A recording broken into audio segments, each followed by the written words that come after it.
Assalamualaikum warahmatullahi wabarakatuh. Nama saya Sulasi Tumulo. Di sini saya akan memaparkan hasil makalah kami, yaitu yang berjudul Pembagian Hadis Nabi Shallallahu Alaihi Wasallam. Di sini yang pertama, pembagian hadis dari segi kuantitas perawi. Para ulama hadis berbeda pendapat tentang pembagian hadis ditinjau dari aspek kuantitas atau jumlah perawi yang menjadi sumber berita. Di antara mereka ada yang mengelompokkan menjadi tiga bagian, yakni hadis mutawatir, masyhur, dan ahad. Ada juga yang membaginya menjadi dua, yakni hadis mutawatir dan hadis ahad. Ulama golongan pertama menjadikan hadis masyhur sebagai berdiri sendiri, tidak termasuk ke dalam hadis ahad.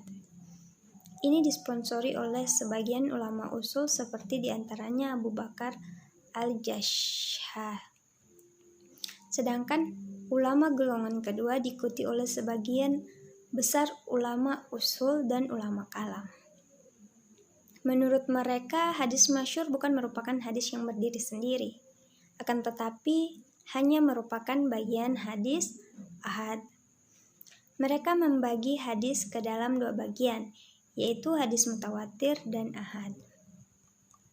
Di sini yang pertama hadis mutawatir. Pengertian hadis mutawatir, secara etimologi kata mutawatir berarti mutatabi, beriringan tanpa jarak. Dalam terminologi ilmu hadis, ia merupakan hadis yang diriwayatkan oleh orang banyak dan berdasarkan logika atau kebiasaan. Mustahil mereka akan sepakat untuk berdusta. Periwayatan seperti itu terus-menerus berlangsung semenjak tabakat yang pertama sampai tabakat yang terakhir.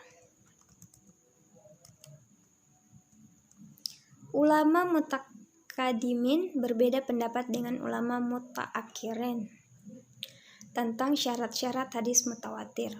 Ulama mutakadim berpendapat bahwa hadis mutawatir tidak termaksud dalam pembahasan ilmu isnad al-hadis, karena ilmu ini membicarakan tentang sahih tidaknya suatu kabar, diamalkan atau tidak, adil atau tidak perawinya. Sementara dalam hadis mutawatir, masalah tersebut tidak dibicarakan. Jika sudah jelas statusnya sebagai hadis mutawatir, maka wajib diyakini dan diamalkan. Syarat-syarat hadis mutawatir. Yang pertama, hadis mutawatir harus diriwayatkan oleh sejumlah besar perawi dan dapat diyakini bahwa mereka tidak mungkin sepakat untuk berdusta. Ulama berbeda pendapat tentang jumlah minimal perawi. Al-Qadi Al-Baqillani menetapkan bahwa jumlah perawi hadis mutawatir sekurang-kurangnya 5 orang. Alasannya karena jumlah nabi yang mendapat gelar ulul azmi sejumlah 5 orang.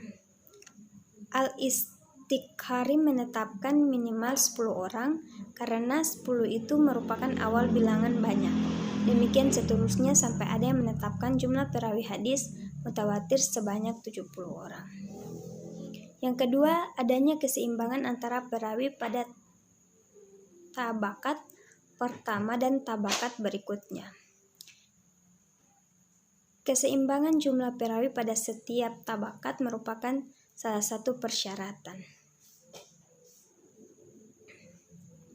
Yang ketiga, berdasarkan tanggapan panca indera, berita yang disampaikan para perawi harus berdasarkan panca indera.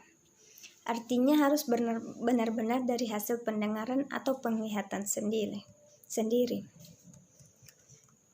Selanjutnya, macam-macam mutawatir. Hadis mutawatir ada 3 macam. Yang pertama, hadis mutawatir lafzi, yaitu hadis yang diriwayatkan dengan lafaz dan makna yang sama, serta kandungan hukum yang sama. Selanjutnya, yang kedua, hadis mutawatir manawi, yaitu hadis mutawatir yang berasal dari berbagai hadis yang diriwayatkan dengan lafaz yang berbeda-beda. tetapi jika disimpulkan mempunyai makna yang sama, tetapi lafaznya tidak.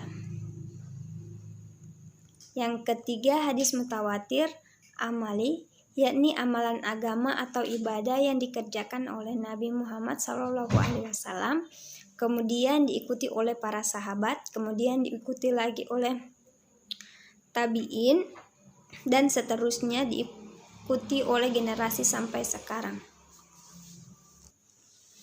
Mengingat syarat-syarat hadis mutawatir sangat ketat, terutama hadis mutawatir lafzi, maka Ibn Hibban dan Al-Hazimi menyatakan bahwa hadis mutawatir lafzi tidak mungkin ada. Pendapat mereka dibantah oleh Ibn Salah. Dia menyatakan bahwa hadis mutawatir termaksud yang lafzi memang ada, hanya jumlahnya sangat terbatas. Kitab-kitab yang secara khusus memuat hadis-hadis mutawatir, yang pertama Al-Ajhar Al-Mutanasirah fi Al-Mutawatirah yang disusun oleh Imam Syuyuti Muhammad Azaz Al-Khatib.